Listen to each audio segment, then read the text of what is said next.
Hi everybody, welcome back to my channel. I've got my little fuzzy wuzzy mic here.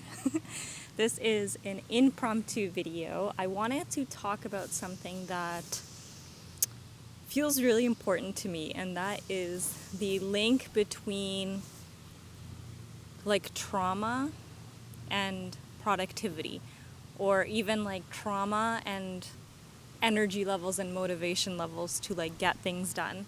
So this has been something that I have intimately been challenged by in my life, because if you think about like the era of my life that has been the most challenging up until this point, it's been my late teens to like early mid 20s. Like only now at 27 things are resolved to the point where I feel like there's no more stress coming in, or there's not that much emotional stuff, like energy to process anymore.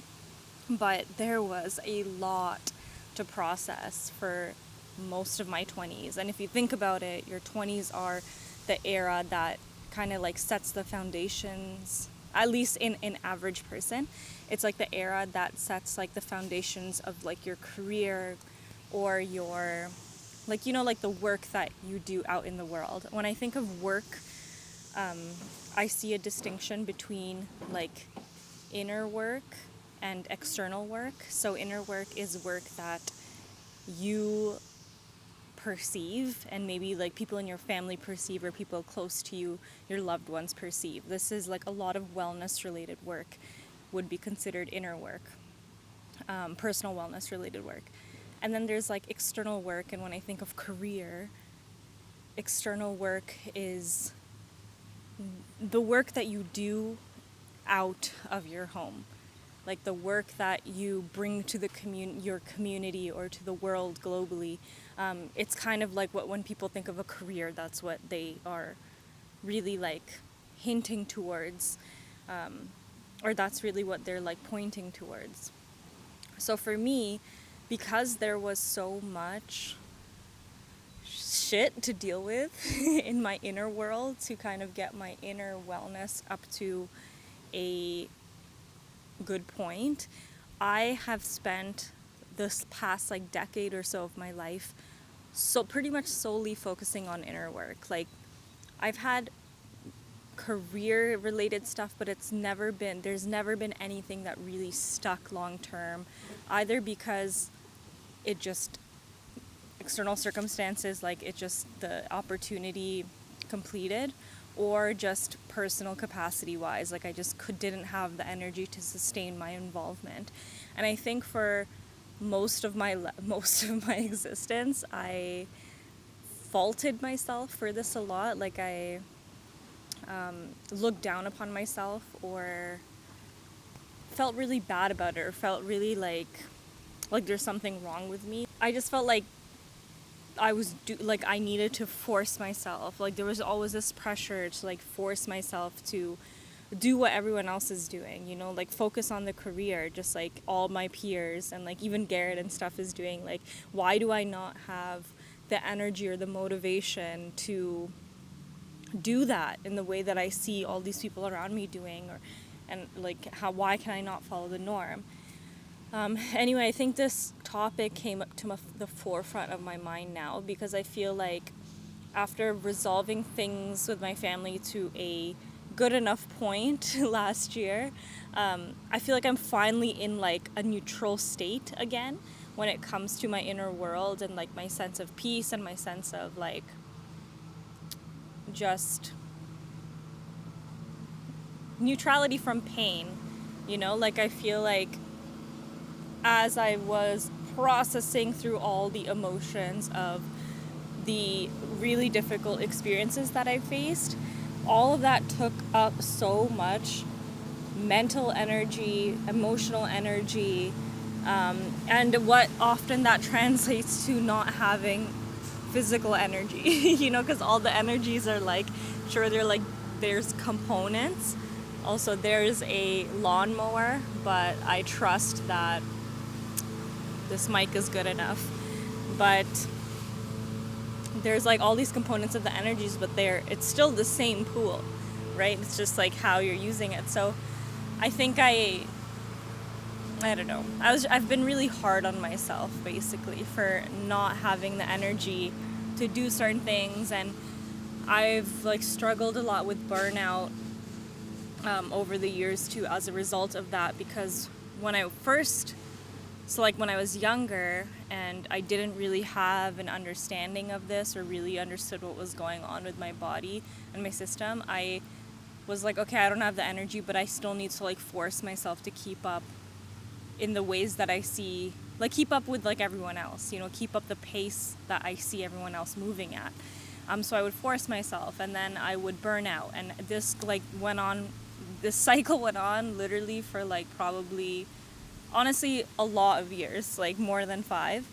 And then at one point, I guess I just got really tired of looping in that, so I decided to do something different, and I got really serious about not forcing myself or not forcing my body through anything. And I think that period of time where I just really let myself be and exist, that's where the most like healing happened in the most accelerated way.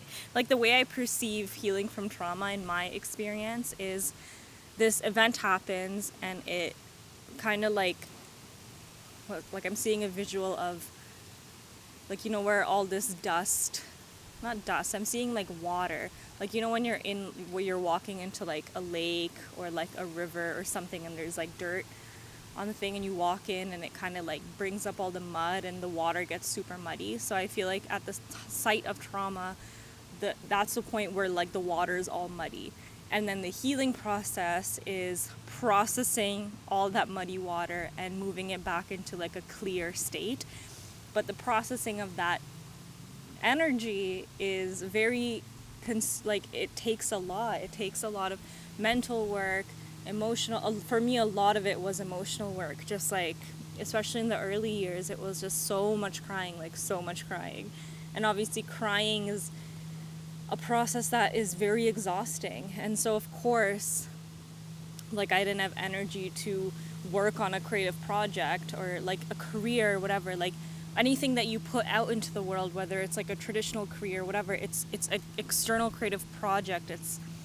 You're utilizing creative energy. But if you're in a process of healing, all that, your energy is not going into your like creative output. It's being put into healing, Do you know what I'm trying to say? I guess I wanted to make this video for anyone who is experiencing anything similar, and I just want you to know that I know it can feel so scary to not force yourself to do all the things that you're supposed to be doing right now, whatever your life stage is at. For me, even right now, I don't have a clear grasp on my personal career. Like, I've never had a like long-term job where I've like, at this point in my life, like I'm 27, I still haven't been able to have like a consistent employment or consistent like income stream where I can like fully take care of myself. But I'm still taken care of because there's people in my life, Garrett mostly, who has the generosity to take care of me. I do see myself generating income and like being able to like put things out into the world and receive energy back, but I feel like I'm only now starting to get to the point where I actually have the capacity to do that. And instead of looking at like being hard on myself for that, or thinking that like I'm lazy or something like that, I think I'm realizing that it's not that. It's just how it works. Like, it's just how our body systems work. And if you've experienced any sort of trauma, I think not judging yourself and knowing that the healing process is energy consuming, and oftentimes, like, I think in my life, the more that I've like cleared the water, the more that I've had energy to work on creative projects. And I've also, another thing that I'll note with creative projects, I've I have tapped into my creativity a lot over the past few years, or even at the beginning of my healing journey or whatever. But there was this dynamic of like feeling like I'm not consistent with it. Like, when I looked at people who are interested in the same things as me, I would see them like get into it in the same time I did, and then they would continue to stay motivated and they would be able to stay consistent, and they'd build something like a stable structure, like a business, for example, out of that. Whereas I would get sparked through interest at the same time as them, but my like ability to like really hone in and craft something that withstood the test of time, I felt unable to, like I couldn't do that, So for example, like I'm just thinking right now, for example, I got really sparked into an interest in herbalism. And I feel like this is the first, and I've been sparked into many different things in the past. But I feel like right now, because I've kind of gotten into clear waters, I can see myself maintaining this interest and actually building something in my life with it over the long term. Whereas there's been other interests in my life where I haven't been able to hold it. That's the thing. It's like almost feeling like you can't hold it. Like you get tired in a way. You know what I'm saying? So anyway, I just wanted to verbally process some of this stuff and put it out for anyone that also needs to hear this. Be patient. Something that really has helped me over the last like decade or so is like with the inner work, the main thing has been cultivating a faith in some sort of higher power. It doesn't have to be the God that you grew up learning about, or like the version of God that was taught to you by someone else. It's really just like I really connect. I call it different things at different points in my life, but what I'm really talking about is this like underlying force, the underlying force of nature that keeps everything going, and keeps us alive and keeps things around us thriving, like that balancing force, that whatever it is, the sustaining force. Just having a faith in that, and also looking at your life, looking through your past and realizing that no matter what, you've been okay. And sometimes like the most challenging part of the human experience is not necessarily the things that happen to us, but like our own judgments on ourselves about those things and how we've reacted to them and how we've like moved on in life through them. Like I feel like more of my grief over the past decade was around me like judging myself and expecting too much of myself and or expecting more of myself, and just really like feeling weighed down by those self-expectations.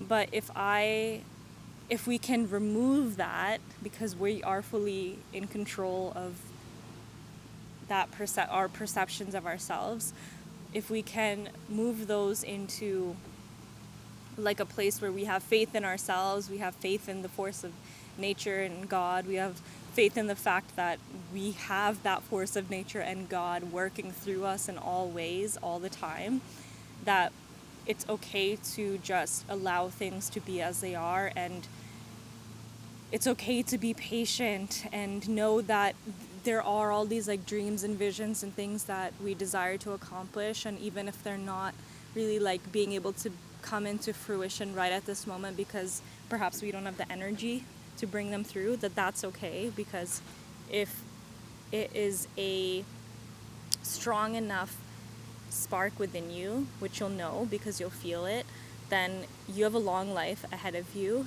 and possibly many other lives after that. But there will be a time where things come together, and it's okay to just let yourself chill and relax and go through the processes that you're meant to be going through in this moment, and wait to like not feel the need to rush into processes that are actually for a later time in our life. Because another thing that'll leave us on is with creative projects or careers or productivity or whatever, it's that brings up things to process too, right? So if you're processing like a really intense situation that happened to you and you're like, there's all this information and all this like cloudy water, etc., and then you go into like a really intense entrepreneurship journey, and then that entrepreneurship journey gives you more cloudy water to deal with. It's just like it can get too overwhelming. So a lot of it is about self-preservation and just, it's okay to wait. It's okay to wait until the waters are clear before you move into other expansive journeys. And also like knowing that the healing journey is expansive and it is productive and you're clearing so many things. Like the inner work is, especially for me, like a lot of it was ancestral work and generational work and things that I have the resources to work through now that maybe like my grandmother or even my mom couldn't have worked through in their lifetimes. And so everything's productive, okay? I'm gonna leave you on that. Good luck with everything. I love you, and I'll see you soon. Oh, follow me on Instagram. I'm like most active there, and that's kind of like the central hub where everything I share kind of comes, like disperses. Okay, bye, love you.